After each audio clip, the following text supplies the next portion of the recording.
कर्मचारी वृंद पण इथे आहेत उपस्थित. जुन्नर शहराचे सर्व प्रतिष्ठित नागरिक आहेत. सर्वच आता सगळ्यांची नावं घेणे इथे शक्य होत नाही, वेळेचं आपल्याला बंधन आहे. पण सर्व शैक्षणिक, राजकीय, सामाजिक क्षेत्रातील उपस्थित सर्वच मान्यवर आपण सर्वजण आज या पदग्रहण कार्यक्रमास उपस्थित राहिलात त्याबद्दल मी प्रथमतः आपणा सर्वांचे सहर्ष स्वागत करतो. माझे सर्व EBCचे जे सहकारी आहेत त्यांनी माझ्यावर जो विश्वास दाखवला आहे आणि अध्यक्षपदाची जबाबदारी आज त्यांनी माझ्यावर दिली आहे. सगळ्यात पहिल्यांदा मी त्यांचेही खूप खूप आभार मानतो की त्यांनी माझ्यावर हा विश्वास ठेवला आणि अध्यक्षपदाची जबाबदारी त्यांनी माझ्यावर दिली. मित्रांनो, प्रत्येक माणसाचं आयुष्यात स्वतःचं घर बांधण्याचं स्वप्न उराशी बाळगलेलं असतं. प्रत्येक माणसाचं आपल्या आयुष्यात एक तरी घराचं स्वप्न आपल्या उराशी बाळगलेलं असतं. त्या घराबद्दलची कल्पना, भावनिक संवेदना याचा तंतोतंत अंदाज घेऊन त्याच्या कल्पनेशी आणि भावनेशी, त्याच्या संवेदनेशी एकरूप होऊन त्यांची संकल्पना प्रत्यक्षात उतरविण्याचे काम आम्ही संघटना म्हणून करतो. आज या संघटनेची अध्यक्षपदाची जबाबदारी माझ्याकडं दिली आहे. हे अध्यक्षपद भूषवण्याची जबाबदारी आज ह्या संघटनेने माझ्याकडे दिली आहे. ह्या संघटनेची सर्व नीतिमूल्य, ध्येय, उद्दिष्ट जपण्याचे मी मनापासून 100% प्रयत्न केले. या कार्यकालात समाज कार्याचा वारसा पुढे नेण्याचा मानस आज मी आपणासमोर व्यक्त करीत आहे. आम्ही आमचे जे बाकीचे वक्ते आहेत त्यांच्यासारखं सकलित बोलू शकत नाही, म्हणून थोडंसं मी लिहून सोबत बोलत आहे. आज सांगायला आनंद वाटतो की कोणत्याही संस्थेचं, कोणत्याही संघटनेचं साहेब मी आजपर्यंत कोणतेही पद भूषवलं नाही. आज ह्या सर्व अध्यक्षांबरोबर मी सचिव, उपाध्यक्ष म्हणून सर्व काम केलं. पण ते काम करत असताना जे माणसामध्ये नेतृत्व गुण असतात ते वेगळे असतात आणि ज्या वेळेला आपण पुढे लीडर म्हणून उभा असतो त्यावेळेचे सर्व हे वेगळे असतात. पण तरी पण हे सर्व माझ्या सोबत आहेत म्हणून मी आज ही सगळी जबाबदारी घेण्यास तयार आहे.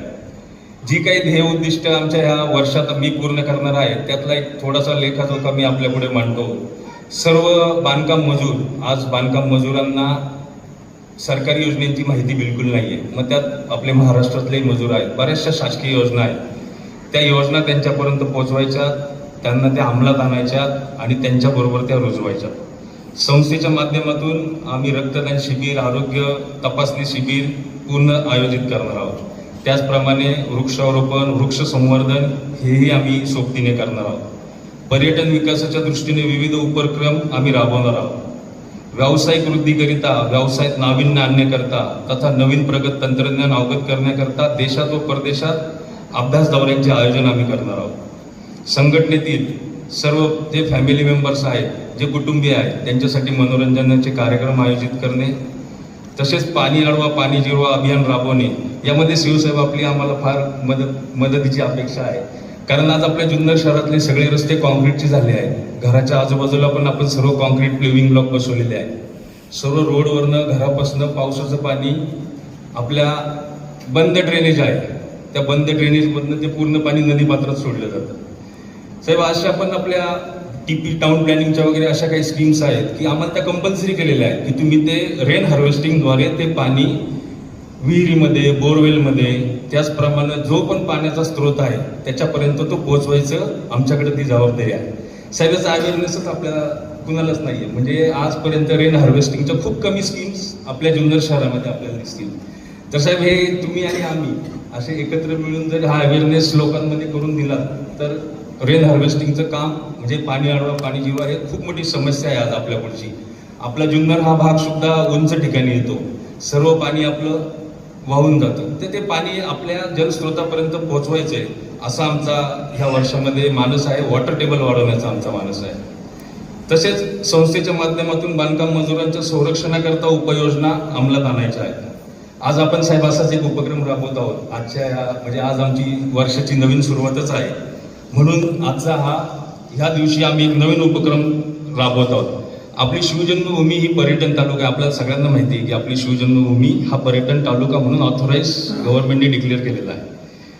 आणि तिथे शिवनेरी किल्ला आहे, लेण्याद्री आहे, निरनिराळे गडकोट किल्ले आहेत, घाट आहेत, नाणेघाट आहे, माळशेज घाट आहे, बरेचसे पर्यटन ठिकाणं आपल्या जुन्नर तालुक्यामध्ये आहेत. ह्या ठिकाणी हजारो पर्यटक भेट देतात. हजारो काय मी तर म्हणून लाखो पर्यटक आपल्या इथे भेट देतात. आता हे भेट देत असताना या पर्यटकांबरोबर छोटे मोठे अपघात होतात किंवा आडराईसारख्या जंगलामध्ये हे पर्यटक वाट विसरतात, त्यांना रस्ते सापडत नाहीत, दरीतनं खाली पडतात. हे सगळं झाल्यानंतर सगळ्यात पहिल्यांदा पर्यटकांना, आता शिवनेरी किल्ल्यावरती मधमाशाच्या मोहळ्याच्या माशा बऱ्याच वेळेला उठून पर्यटकांना चावलेल्या आहेत. आपण पर्यटन तालुका डिक्लेअर केलाय आणि आपण जर पर्यटकांना व्यवस्था करू शकत नसेल तर ते एक खेदाची बाब आहे. पण हे सगळं होत असताना आपल्या इथे एक स्वयंसेवी संस्था आहे. साहेब, आम्ही असं दर इन्स्टॉलेशनला एक सामाजिक उपक्रम करत असतो. असे दरवर्षीचे आमचे उपक्रम आहेत. त्यातला हा उपक्रम असा आहे की ह्या पर्यटकांना किंवा कोणत्याही जुन्नर तालुक्यातला माणूस दरीत पडला किंवा काही त्याला रेस्क्यू करायची गरज पडली तर आपल्याकडे एक स्वयंसेवी संस्था आहे. आज त्या संस्थेचे सर्व सभासद आम्ही इथं बोलवले. आपले सूत्रसंचालन करत असताना गांधी साहेब आपल्याला पुढे त्याची पूर्ण माहिती देतील. अत्यंत तुटपुंजा सामानावर हे त्यांच्याकडे वायर रोप्स कमी आहेत, हुक्स कमी आहेत, पाणबुडीसाठी लागणारे म्हणजे पाण्यात एखादा इसम पडल्यानंतर त्याला बाहेर काढण्यासाठी लागणारा ड्रेस असतो, पाणबुडीचा ड्रेस किंवा ऑक्सिजनचा सिलेंडर असतो, हेही त्यांच्याकडं अद्ययावत वस्तू नाही आहेत. तरी पण कुठेही प्रकार झाला तर पोलीस प्रशासनापासून शासकीय प्रशासन सगळ्यात पहिल्यांदा यांना बोलवतो आणि त्यांच्याकडे ही जबाबदारी दिली जाते. साहेब, ही शिवजन्मभूमी ह्या आलेल्या पर्यटकांचा वाचवण्यासाठी ही रेस्क्यू टीम मदत करते. हे स्वतःच्या जीवावर खेळून हे सर्व कार्य करतात. म्हणून आजच्या ह्या पहिल्या आमच्या वर्षाच्या दिवशी आम्ही ह्या सगळ्या रेस्क्यू टीमच्या 26 मेंबर्सला 80 लाख रुपयाचा विमा काढून आज त्यांना आपल्या सगळ्यांच्या समोर प्रदान करत आहोत.